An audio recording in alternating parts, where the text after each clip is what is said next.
do you want to walk us through, just for, our audience who might not have seen the film, what it's about at a high level?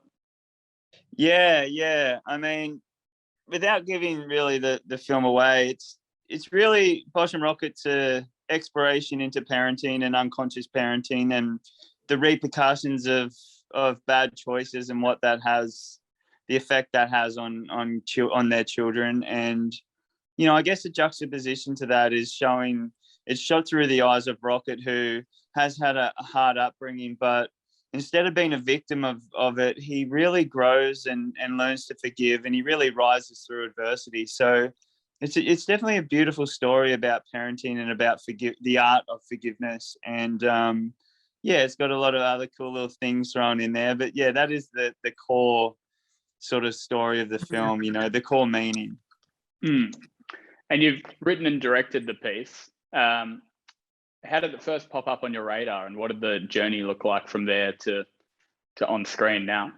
Yeah, well, it's based off my life. So I was sitting on this story, obviously, for a long time. And as I sort of progressed through the film industry, and I was studying with a lot of filmmakers and working under people, and, I always sat on the story. And then I wrote it just after I got married, and I'd moved to Texas, and I was quite depressed because I didn't have the ocean, and I was really, really longing for the ocean. I didn't have any friends other than my wife, so I was in a pretty dark place. Not dark, but heavy within myself. And I decided to write the film. That I was sitting on the story for a long time, and it just sort of it grew into this. I shot a short film with Rasmus. Not long after that, probably would have been about 6 years ago or 5 years ago, and that's how me and Rassi got really close. And then I had a few people try and pick it up, and it was a long journey, like probably 6-year journey of just kept fine tuning the script, meeting people that want to pick it up, and then they'd say, yeah, let's make it, and then they never call you again. And to make a movie, it's like an impossible task, but it's doable. Amazing. And Rasmus, this is your debut feature film performance, isn't it? Yeah.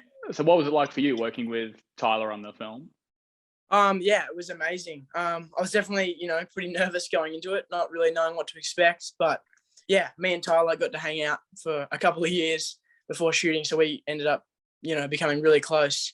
And it was kind of just like having an older brother, really. We instantly, as soon as we met each other, kind of instantly clicked and just became really good mates. So that was awesome, being able to go into my first ever movie, just, really tight with the director. It was really good. Yeah. And it's shot obviously on the coast, and you're a surfer.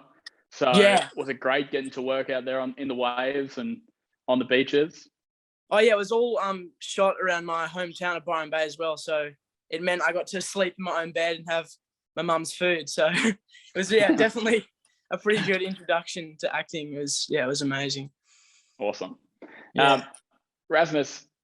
Tyler, working with, Rasmus, it's his first feature film, all the way up to, Luke Hemsworth and Isabel Lucas.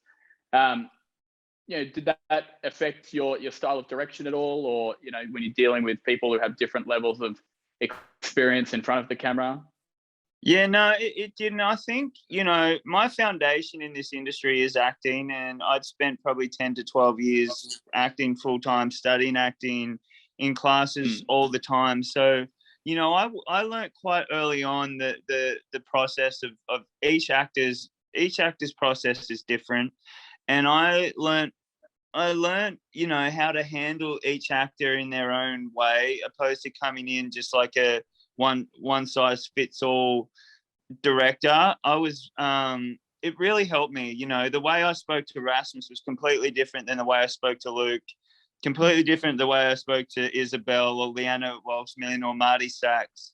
So, I was really fortunate to have a really solid background in acting before I came in. And it really helped. I mean, it helped so much. And, I trusted my actors, and they delivered in spades. And, we found stuff together. We clashed and really, in areas that that were quite challenging. But we navigated through it, as all filmmakers. We're all coming in with our own perspective of what that character does or why that character does that. So yeah, I'm just really blessed. I had the highest caliber of actors I could have ever dreamt of, and you know, I'm really, really happy with their performances and how they ended up on screen. Amazing. And it was shot, I believe, during the pandemic, right? So Yeah. Yep. We were How one was of the that? first films, one of the Yeah. first films to shoot through COVID in Australia. Oh, wow. Yeah. Was that really tough for both as an actor and as a director, I suppose? Question for both of you. Yeah, it was very tough. Sorry, Rashi. Yeah, it was No, very you tough. go. You go. There's a little delay here. Yeah, it was very challenging because you know you've got a whole crew that have never really worn a mask before, had never really taken precautions and safety measures around this pandemic. No one really knew what it was. I mean, you know, it'd been around for a while, but it was challenging. I mean, it put another 20% on our days shooting, put another at least 15 to 20% on our budgets, and being an independently financed film, you know, that's a lot. That's a lot of money going, but we had to protect our crew and our cast. And, you know, we were just really fortunate that we were in a bubble in Byron Bay and there was COVID around, but, you know, we were very careful. So, yeah, it was hard. It was really hard. Yeah, there's definitely times where it felt like we were going to get, like, you know, shut down. But yeah, somehow we just had the universe on our side and ended up getting it done. It still doesn't even feel real. I gotta like pinch myself. It's crazy. And you know, you guys are road showing it at the moment up here in Queensland. How have audiences been responding to it? What have they been taken away from the film?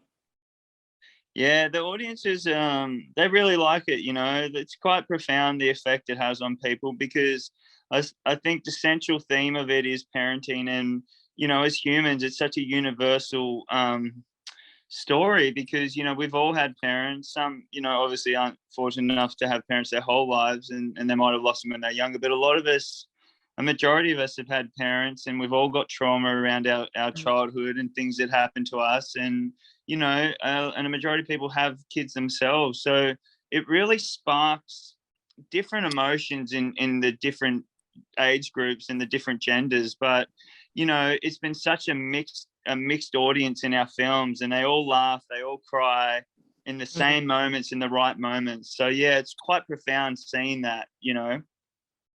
Yeah. Awesome. And for you, Rasmus, anything you've taken away from, you know, getting to see yourself up there on the big screen? Yeah, it was definitely pretty weird seeing myself up there for the first time. Yeah. My big head up on the big screen. But yeah, it's amazing. And it's just such an authentic, you know, real film. It's one of those films that even just watching it, it just makes you feel a part of it, makes you feel like you're there because it's just, you know, so raw and real. Amazing. And I think just for the last question, I just want to ask both of you, you know, once this film's obviously hitting theaters, anything exciting on the horizon for each of you respectively? Yeah, well, Rassi's doing a lot. I'll let him tell you that. But I've been writing a new film. It's about a surfer in the 70s called Michael Peterson. It's a really powerful story. It's about a true story about an undiagnosed paranoid schizophrenic, and it's a tragic story. But yeah, I'm writing that at the moment that I'll be making. Sam Worthington is producing it with me and John Schwartz, who produced Bosch Rockit. So yeah, the script's done. So we're in the process of getting that up now. And I'll let Rassi, because Rassi's got a list of like 30-minute list of what he's been doing.